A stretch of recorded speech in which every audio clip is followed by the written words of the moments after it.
good evening, and welcome to episode 1 of a brand new daily politics show with me, Toby Lepati-Mesme, called Politidash. Politidash aims to inform and occasionally entertain with all the latest goings-on in UK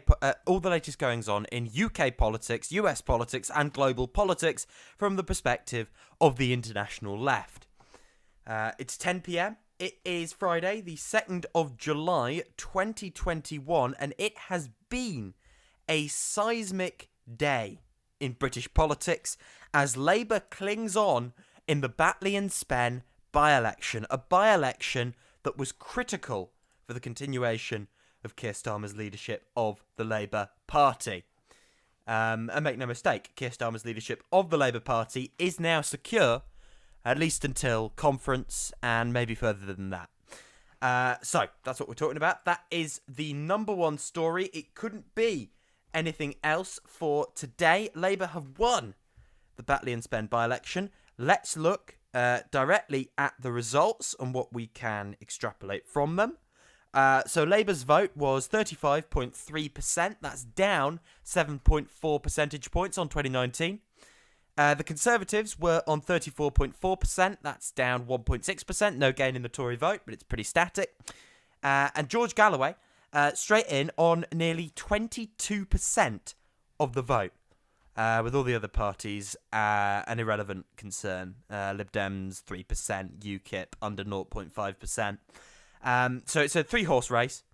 George Galloway in third place, but on 22%. And all his recent challenges have been 1%, 2%, 3%. He has amassed nearly two-thirds or more of the vote share that Labour got. But Labour have won. Labour have won that election, and that is a big, you could take it as a vote of confidence in the candidate, Kim Leadbeater. We're going to talk about this now. In terms of initial analysis of the result, in my view, this wasn't a triumph. We'll get on to that, but first, let us hear from Kim Leadbeater as the result was announced at about 5 a.m. this morning. I do hereby declare that Kim Michelle Leadbeater is duly elected.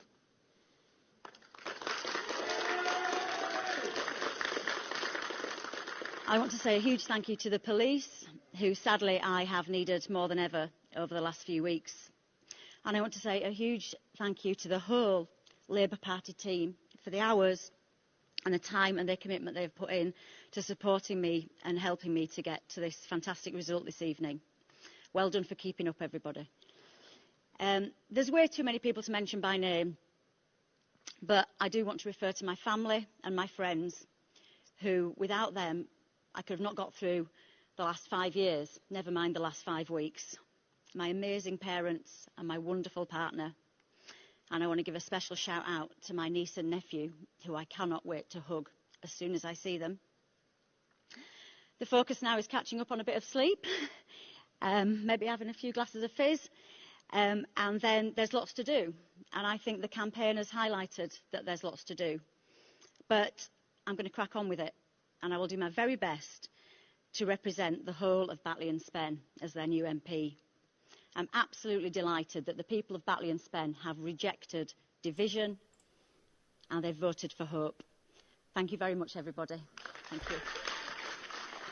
So good for her. For Kim Leadbeater, this is a massive vote of confidence for her. In my view, she will be an excellent MP. Excellent MP. And I think she'll be a great addition to the House of Commons. A really fundamentally decent human being, which can't be said for a lot of people at the top of the Labour Party right now. So, initial analysis of what's going on. This is not a triumph. However, this is being sold by various sort of London pundits. This is not a triumph for Labour. They're down on the result that those very same pundits said was the most disastrous Labour result ever. Okay, their vote share is down. This is a win for a really strong, really compelling local candidate who knows her stuff, who's embedded in the community, and particularly through the Joe Cox Connection and the Joe Cox Foundation, has a lot of networks and a lot of goodwill in that particular constituency, as she well should. So as a local candidate, there aren't many Kim Leadbeaters. Absolutely phenomenal local candidate, ran a local campaign, distanced herself quite a bit from Keir Starmer and from the Labour National brand, didn't actually have Labour on the leaflets at one point. The leaflets were pink, not red. George Galloway actually went for red, which made George Galloway's leaflets look more Labour than the Labour leaflets sometimes. And it was a win for an excellent ground campaign, get out the vote campaign on the day. The last 48 hours, hundreds descended on Batley and Spen. Really strong stuff from the local Labour Party in the constituency. In many ways, the anti-Hartlepool. Strong candidate, locally grounded, knows her stuff, local issues, locally fought campaign, principled campaign. And, getting out there and great ground effort. All of that was completely reversed in Hartlepool, and we saw the results. Now, you can't do that in every constituency. This is a by-election. A by-election can't be perfect, right? And a by-election can't be what's going to happen in a national election either. It's obviously going to be different in the national election. However, it's a good result.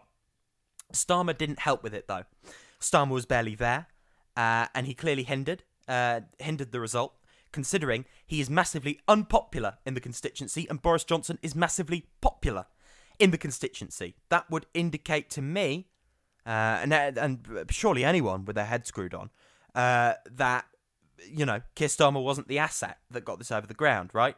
50% in Batley and Spen disapprove of Keir Starmer, 50% in Batley and Spen approve of Boris Johnson. Okay, 50% didn't vote Tory. That indicates you've got people who don't like Keir Starmer, who aren't a fan of the Labour Party, but plumped for the Labour candidate. Really strong achievement is actually winning when Galloway's on about 20%. We would all have said, if you told me last week Galloway will get 22%, I'd say, wow, impressive. Labour aren't going to win though, are they?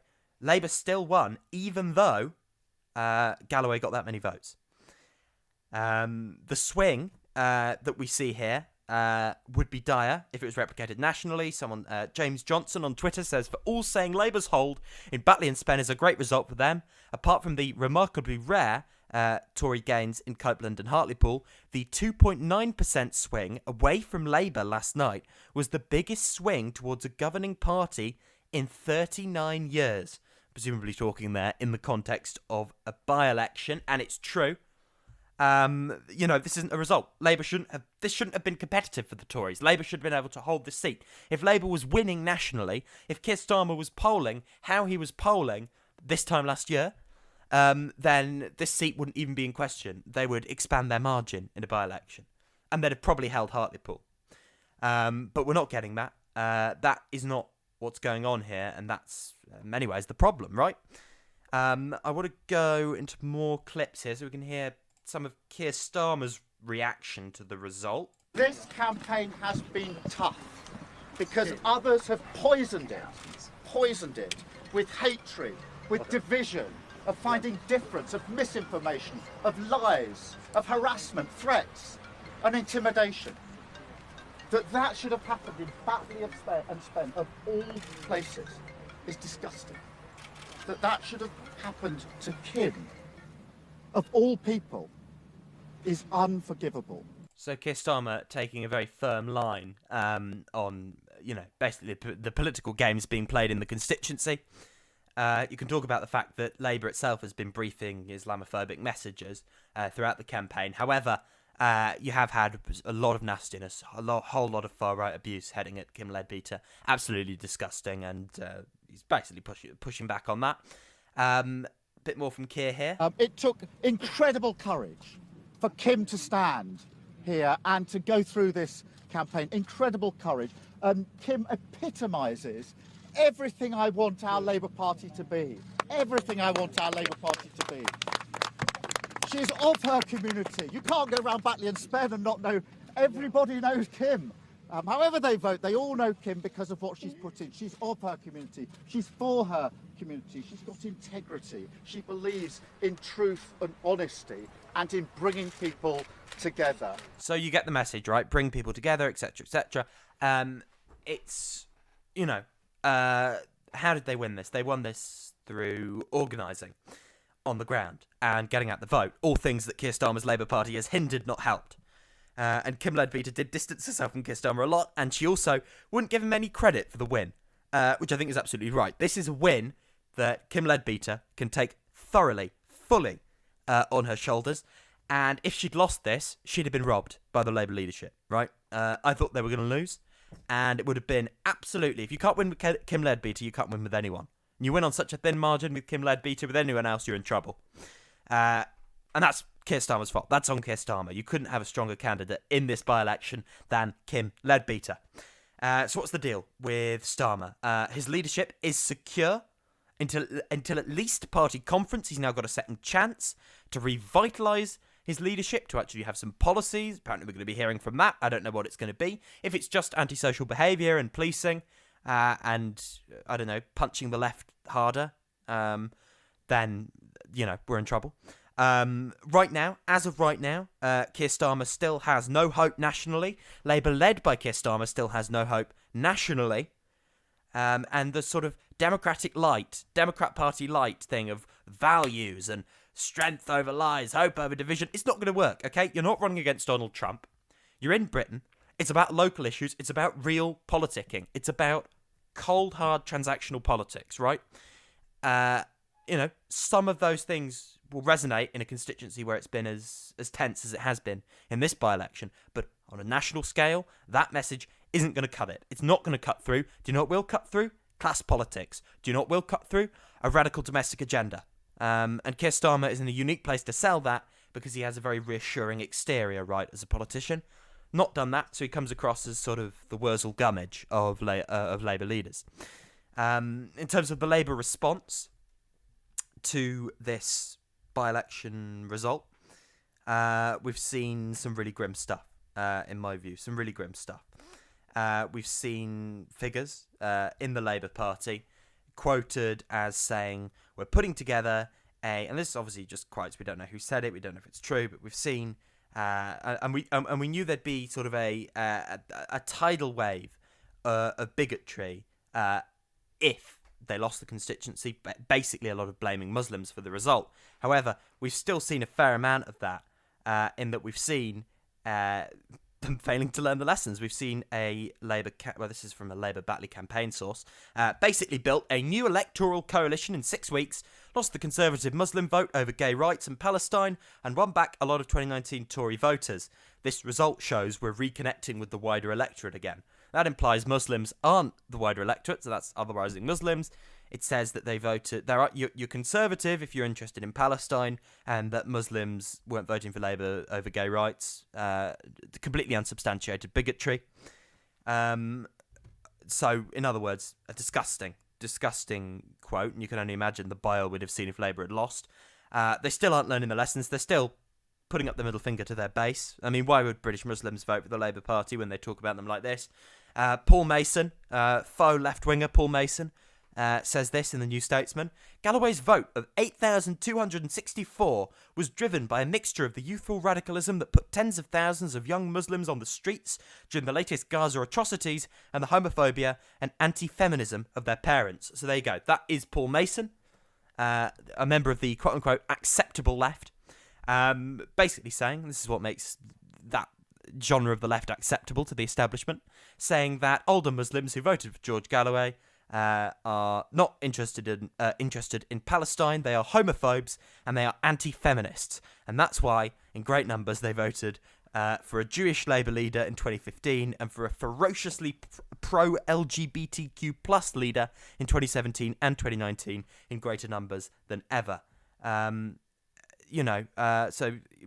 I said Jewish leader because I'm adding in the anti-Semitism thing. It didn't say it directly there, but there's been a lot of basically saying Muslim voters aren't voting Labour because Keir Starmer said anti-Semitism's a bad thing. Ridiculous.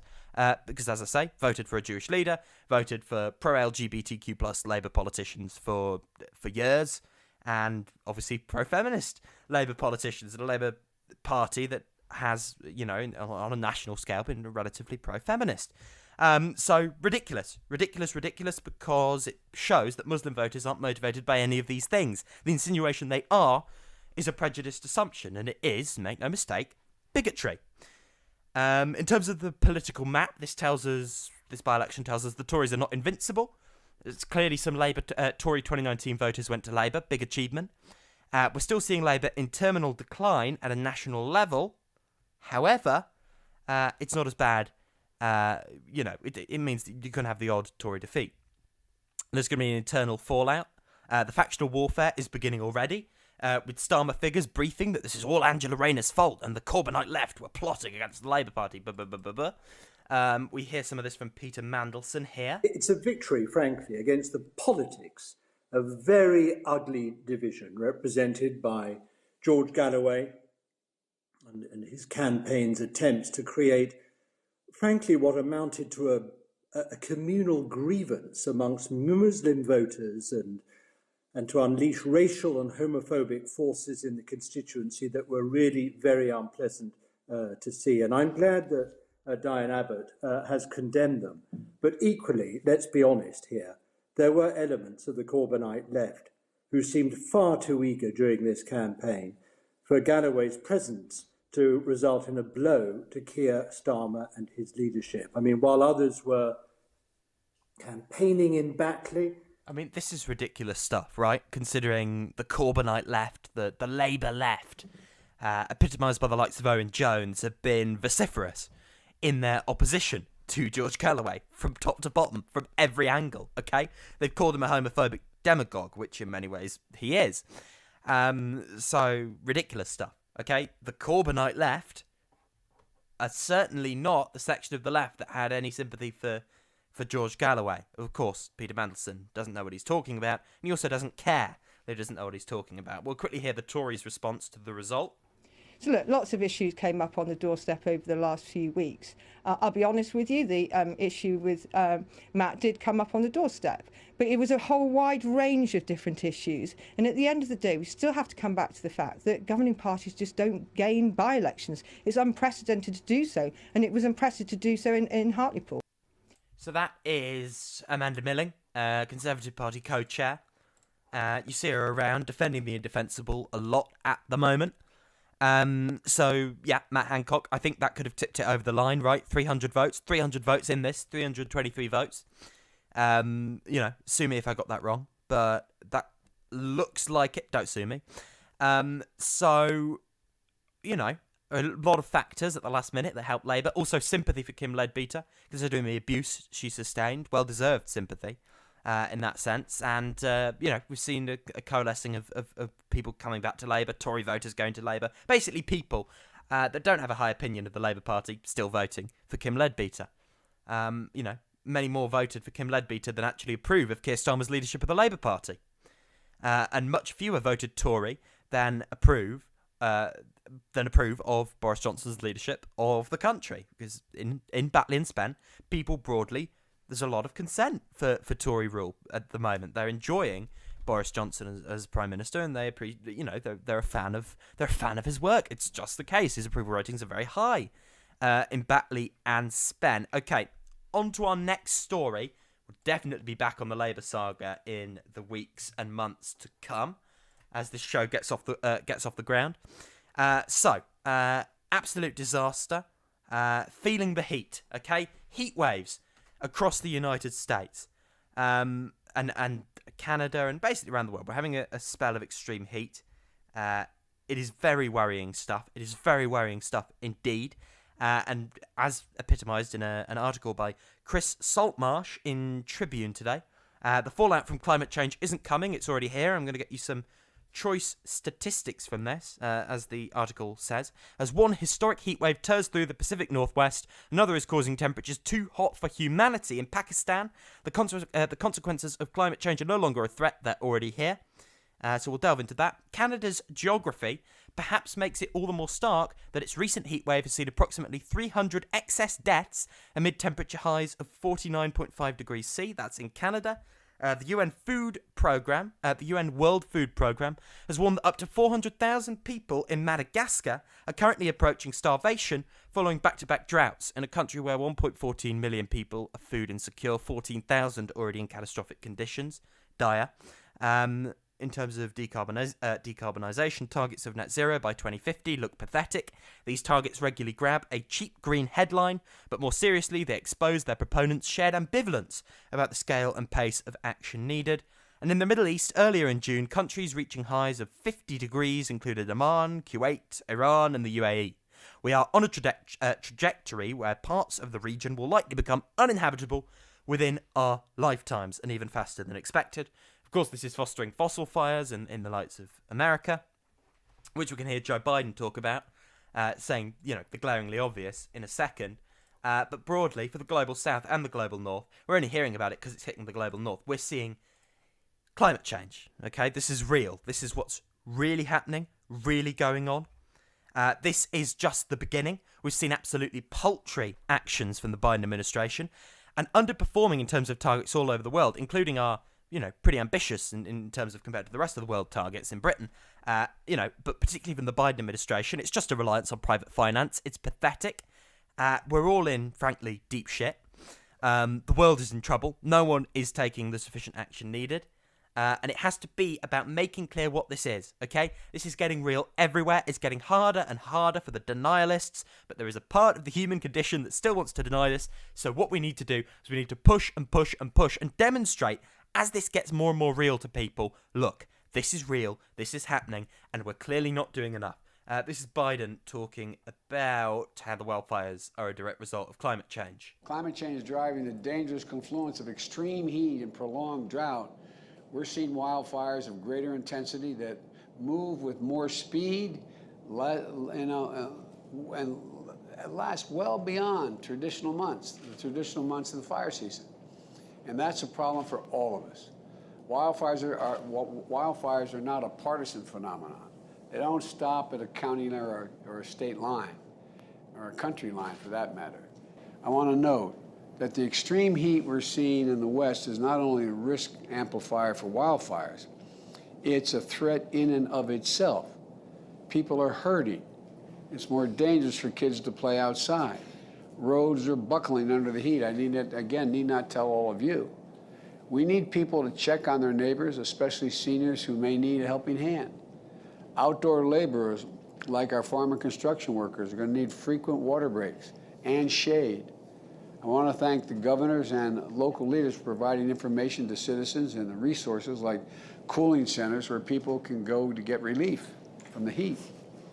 And to our utility leaders, we are ready to work with you to make sure that people have access to power, including air conditioning, under these extreme demand conditions while continuing to advance our climate goals. Okay, now let's talk about the US economy, because the jobs report is out. We have the numbers. So the US economy created 850,000 jobs in June. Non-farm payroll data released by the Bureau of Labour Statistics on Friday came in well above economists' expectations of 720,000 jobs created for the month, surpassing the upwardly revised 583,000 gain posted in May, and an unexpectedly weak 278,000 new hires in April. The unemployment rate ticked up slightly to 5.9% from the 5.8% the month before, and easing lockdown measures and generous government stimulus programs, this is from the Financial Times, have fueled a, quote, robust rebound in economic growth this year. Also adding, US consumer prices have in turn surged as supply chain constraints have hampered some businesses' ability to meet red-hot consumer demand. Companies have already begun raising wages and handing out perks to attract new hires. Friday's report suggests these measures have balanced some of the labour market mismatches, adding, hiring in the leisure and hospitality sector picked up with 343,000 jobs created for the month. Average hourly earnings jumped for these workers, great to hear, with 2.3% month-over-month gains for those in non-supervisory positions. Retailers also revved up hiring, filling 67,000 new jobs. Other sectors, including public and private education and professional and business services, also saw improvements. So, broad improvement across the American economy. Biden, short-term, as president, will reap the rewards of this, the feel-good factor. But unless there are tangible results in terms of stimulus and transformation of the American economy, the results in the 2022 midterms in November, a year from this November, will be a bloodbath. The areas of the country that you're reliant upon to get a majority because of the minority rule system in America, default vote Republican unless there's a good reason to vote Democrat, i.e. they've done something amazing for you, or they've got great plans, or there's a lunatic in the White House. They'll default Republican otherwise, and if Biden does nothing, these voters will default to voting Republican and hand congressional control of at least one chamber of Congress, potentially two, to the Republicans in 2022, which will doom the Democratic agenda for good, which is what many in the Democratic establishment want. Many of them were upset when it turned out they actually did have the Senate. Now, over to something else. In fact, no, first we'll hear a small clip of Joe Biden talking about the jobs report. Brought us something else to celebrate. This morning we learned that in June, our economy created 850,000 jobs. 850,000 jobs. Wages went up for American workers. Since it took office, our recovery has created an average $600,000. They probably wish those 600,000 jobs paid $600,000 a year. But 600,000 jobs per month. We've now created... That's Joe Biden talking about the jobs report, always sort of a symbolic moment for the president to basically be like, oh, look, we've made some jobs. Okay, so over to something much darker now, much sadder, much more serious. So there has been a really horrendous, partially collapsed Florida condominium complex, and rescue and recovery teams resumed picking through the rubble nearly 15 hours after the search for scores of victims believed buried in the rubble a week ago was suspended for safety concerns. The confirmed death toll stood at 18 after the recovery of 6 more victims whose deaths were confirmed on Wednesday, including 2 children, aged 4 and 10. Miami-Dade County Mayor Daniela Levine Cava said on Thursday. Really heartbreaking stuff, really horrible stuff.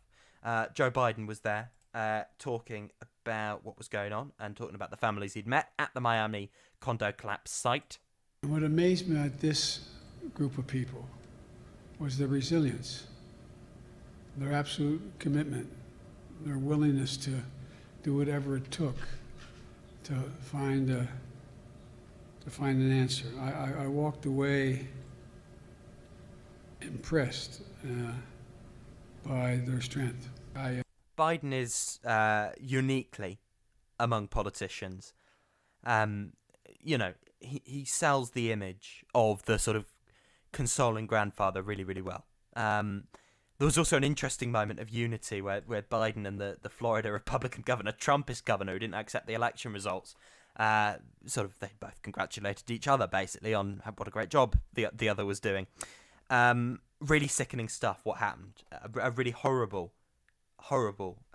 thing that happened to those people in Florida. This is the bit of Biden and DeSantis where basically, you get a little bit of praise from the Republican governor to Biden, which never bodes well. But this, just bear in mind as he says this is someone who denied the election results, or at least refused to accept the election results till Trump did. This is your show. Well, thank you, Mr. President, and you recognize the severity of this tragedy from day one, and you've been very supportive. I think there's more that we can do, including I think I have the power, and we'll know shortly, that to be able to pick up 100% of the costs for the county and the state. Okay, that's enough Joe Biden. That's enough America, actually. We will go to what we know so well, back to Britain, as the Delta variant continues to wreak havoc. This is from Sky. Cases up 46% in a week. Experts warn mutant strain will hit UK soon. Despite the big rise, hospitalisations are not rising at anywhere near the same rate, including basically because vaccines remain effective. So quoting from some of the stats and figures here, another 50,824 cases were reported in the latest weekly PHE figures, taking the total to 161,981 as of the 30th of June. England accounts for the vast bulk of that. That represents an almost fourfold rise in Delta cases in less than a month. The total stood at 42,000 on the 9th of June. The Delta variant continues to account for 95% of all coronavirus cases. How bad is this then? Well, the vaccines are going to help. They're mitigating this. We'd be in a really dire place if we didn't have the really successful vaccine program. That's number one. Number two, winter is not looking good. We've got flu. We've got the Delta variant. We've got potentially an even worse variant that could come along. And we don't know how we're going to do that. We don't know how the booster shot's going to hold up. We don't know what it's going to look like. I mean, we know it'd be disastrous if we take out all social distancing restrictions. The link between hospitalisations and cases has shattered, but this is so rapid, it's going to break through that wall of defence, and, it's not looking good. So what's going to happen? I think it's about waiting and finding out. I really don't think we can know for sure yet. It's not the same. This isn't a repeat of November or January. That sort of cognitive bias where we think it's going to happen again. It's not. It's not going to happen again in the exact same way. We don't know what'll happen. It's unlikely there'll be another lockdown, but of course there could be another lockdown, just a lot less likely than it was there'd be another lockdown when we knew with some certainty there would be this time last year. Or at least people following the figures did. I obviously wasn't sure, but everyone I knew that was following the figures seemed to think there would be, so I believed them at the time. And they were right. There were two more. So in terms of unlocking, fine. It's summer, more unlocking. In July, unless this gets markedly worse much more quickly, that's fine. But fully unlocking, no masks, etc., etc. Hearing that talked up by Sajid Javid, Rishi Sunak, no. That could be really risky, and I don't think we should be doing that. I don't think the time is for that. I don't think we should be doing that. I think we need to talk about the fact the dynamics in the cabinet have shifted to a much more hawkish approach when it comes to lockdowns. Sajid Javid, seemingly a lockdown skeptic. So now, having Johnson's ear, you've got a lot of lockdown skeptics and Michael Gove. Hancock's gone, and he was a dove when it came to lockdowns. So that was the only thing he had going for him. So we've got a naturally lockdown skeptic Prime Minister, and we've got lockdown hawks around him. Priti Patel, Rishi Sunak, Sajid Javid. We are in trouble in that sense, okay? The cabinet dynamics are not looking sensible. However, the top science team seem to be, the likes of Whitty, Vallance, seem to be signed on to unlocking more in July, and they were very sceptical when it came to previous rash unlockings. So in that sense, we can be more reassured potentially than we would be, but on the whole, very worrying stuff. Although not as worrying as you might be led to believe by the most catastrophic estimates of what's going to happen. Although, of course, that can all change very, very quickly. So caution to everyone. Stay safe out there. Wear your mask. It is coming up to 10:33. This has been Friday, the 2nd of July, 2021's edition of Politidash. My name has been Toby Lepati-Mesme. I'll see you same time, same place for another tomorrow.